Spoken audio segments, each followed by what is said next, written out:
Hello, it's Michael here at Springwood Holiday Park in Kelso.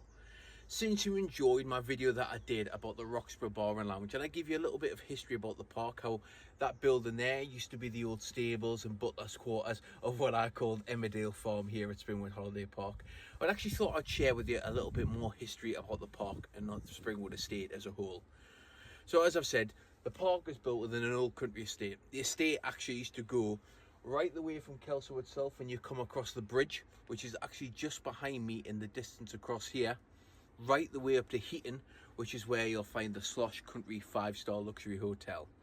So right now we're at one of our outdoor walk area. So if you have been to the park before and you've made your way around, you've literally got caravans there just behind us, and on the outer perimeter where you can wander right the way around the outside of the park down towards the River Teviot. You may have seen something in the background, which is this building behind me.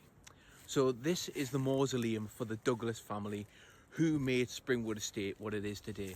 So the park actually used to be called, the area as a whole was called Bridgend, but the Douglas family changed it to the name we all know now, Springwood Estate.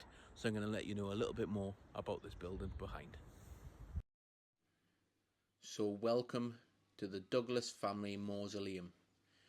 So the mausoleum currently hosts 6 generations of Douglases, and it was actually commissioned in 1820 by the 3rd generation of Douglas here at Springwood Estate, which was Sir John James Douglas.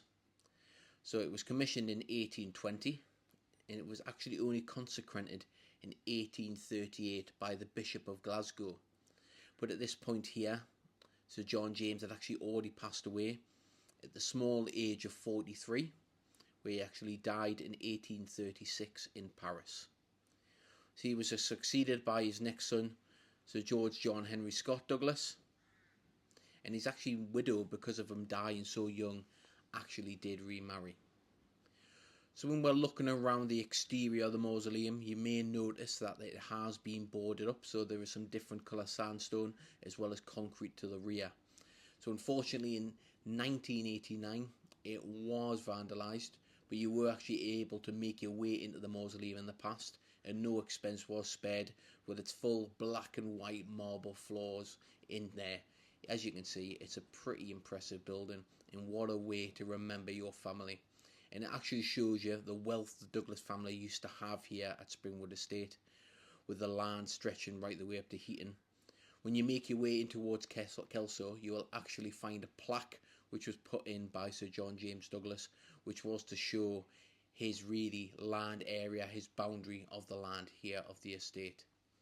So if you are out walking the dog in the area and do make your way around the outside of the park, at least you know a little bit more history about the Douglas family and why this building is here. It's an absolutely beautiful place to walk past, and what a way to remember such an impressive family here at the park. So thank you very much for joining me down by the River Teviot today to learn a little bit more about ourselves here at Springwood and the history of Springwood Estate. Thanks again, and bye-bye.